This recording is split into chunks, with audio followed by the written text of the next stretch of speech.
राम जी राम राम। मैं थाने कार्तिक मास की कथा सुनाऊं।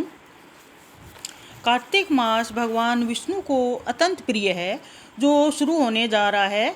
कार्तिक मास में जल्दी ब्रह्म मुहूर्त में उठकर स्नान करते हैं तो उसका अनंत पुण्य का फल मिलता है। अपने नहाने वाले पानी में थोड़ा सा गंगा जल मिला ले तो घर पर ही गंगा स्नान हो जाता है। कार्तिक मास में श्रीमद् भागवत कथा, गीता, कार्तिक महात्म, पूजा पाठ, जप तप, ध्यान आदि करने से उसका अनंत गुणा फल मिलता है। मैं सिमरू माता शारदा, बैठे जीवा आए, कार्तिक मास की कथा लिखे मन हर्षाए।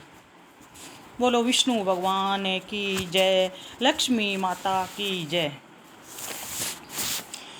नैमिषारण्य तीर्थ में श्री सूत जी महाराज 88,000 शौनकादिक ऋषियों से बोले, अब मैं आपको कार्तिक महात्म की कथा विस्तार से सुनाता हूँ, जिसे सुनकर मनुष्य सब प्रकार के पापों से छूटकर अंत समय में वैकुंठ को प्राप्त होता है। सूत जी कहने लगे, श्री कृष्ण की आज्ञा लेकर देवर्षि नारद चले गए। तब सत्यभामा प्रसन्न होकर लक्ष्मीपति भगवान से कहने लगी, हे नाथ, मैं धन्य हुई, मेरा जीवन सफल हुआ। मेरे जन्मदाता भी धन्य हुए, जिन्होंने मुझ जैसी त्रिलोकीय सुंदरी को जन्म दिया, जो आपकी 16 सहस्त्र स्त्रियों के मध्य में आपकी परम प्यारी हुई। मैंने वह कल्प वृक्ष आदि पुरुष आपके साथ नारद जी को विधि पूर्वक दान में दे दिया, परंतु वही कल्प वृक्ष मेरे घर लहराया करता था, जिस बात को मृत्युलोक में कोई स्त्री नहीं जानती। हे त्रिलोकीनाथ, हे मधुसूदन, मैं आपसे कुछ पूछना चाहती हूँ। जो आप मुझे प्रिय कहने की इच्छा रखते हैं तो आप मुझे विस्तार पूर्वक कार्तिक महात्म की कथा सुनाओ, जिसे सुनकर मैं अपना हित करूं तथा जिसके करने से कल्प पर्यंत भी आप मुझसे विमुख न हो जाएं। सूत जी बोले, सत्यभामा के ऐसे वचनों को सुनकर हंसते हुए श्री कृष्ण जी सत्यभामा का हाथ पकड़कर तथा अपने सेवकों को वहीं रोककर विलास युक्त अपने प्यारी को कल्प वृक्ष के नीचे ले गए और हंसकर कहने लगे, हे प्रिय, 16,000 रानियों में से मुझे तुम प्राणों के समान प्यारी हो। तुम्हारे लिए मैंने इंद्र से तथा देवताओं से विरोध किया था। हे कांते, जो बात तुमने पूछी है उस महाअद्भुत बातों को सुनो। सूत जी बोले, एक दिन श्री कृष्ण भगवान ने सत्यभामा की प्रिय कामना के लिए गरुड़ पर सवार होकर इंद्रलोक जाकर कल्प वृक्ष मांगा। तब इंद्र के मना कर देने पर गरुड़ का इंद्र से घोर युद्ध हुआ और गोलोक में गरुड़ जी ने गौओं से युद्ध किया। गरुड़ की चोंच की चोट से उनके नाक, कान और पूंछ कट कट करके गिर पड़े। उनके रुधिर से 3 वस्तु उत्पन्न हुई, कान से तंबाकू, पूंछ से गोभी और खून से मेहंदी। इन तीनों के प्रयोग से मोक्ष की प्राप्ति नहीं होती। तब गौओं ने भी क्रोध में भरकर गरुड़ को मारा, जिससे उनके 3 पंख टूटकर गिर पड़े। इनके पहले पंख से नीलकंठ, दूसरे से मोर और तीसरे से चकवा चकवी उत्पन्न हुए। हे प्रिय, इनके दर्शन मात्र से ही शुभ फल की प्राप्ति होती है। हे प्रिय, जब मैं हर चीज़ दे सकता हूँ, तुम्हारा हर एक कार्य पूरा कर सकता हूँ और हर बात तुमसे कह सकता हूँ, तो क्या तुम्हारे प्रश्न का उत्तर भी न दूंगा?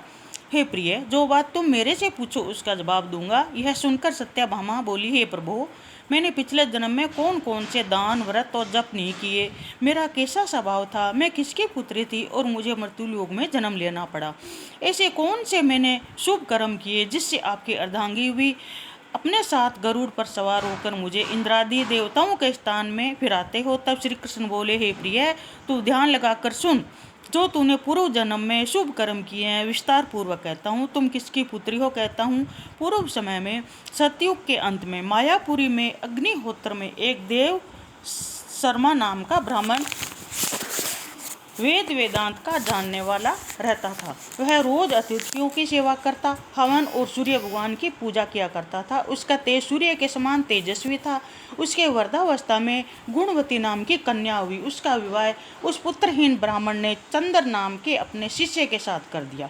चंद्र को अपने पुत्र के समान मानता था। चंद्र भी उसे अपने पिता के समान मानता था। एक दिन वे दोनों कुश और संविदा लेने के लिए वन में गए। हिमालय की तलवटी में भ्रमण करते हुए उन्होंने एक राक्षस को आता हुआ देखा। उस राक्षस के भय के मारे उनके सब अंग शिथिल हो गए और भागने की सामर्थ्य नहीं रही। तब उस काल में राक्षस ने उन दोनों को मार डाला। उनके धर्मात्मा होने के कारण मेरे पार्षद उनको मेरे पास बैकुंठ में ले आए, क्योंकि उन्होंने आजीवन सूर्य भगवान की पूजा की थी।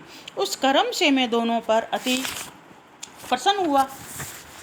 शिव, सूर्य, गणेश, देवी, इन सब देवताओं की पूजा करने वाले सब स्वर्ग को प्राप्त होते हैं। मैं एक होता हुआ भी काल और कर्मों के भेद से 5 प्रकार का होता हूँ। जैसे एक देवदत्त, पिता, भ्राता आदि नामों से बोला जाता है, और जब दोनों विमान पर चढ़े हुए सूर्य के समान तेजस्वी, रूपमान, चंदन और माला धारण किए हुए मेरे भवन में आए, तो दिव्य स्त्री चंदनादि का भोग भोगने लगे। प्रथम अध्याय समाप्त। बोलो विष्णु भगवान की जय, लक्ष्मी माता की।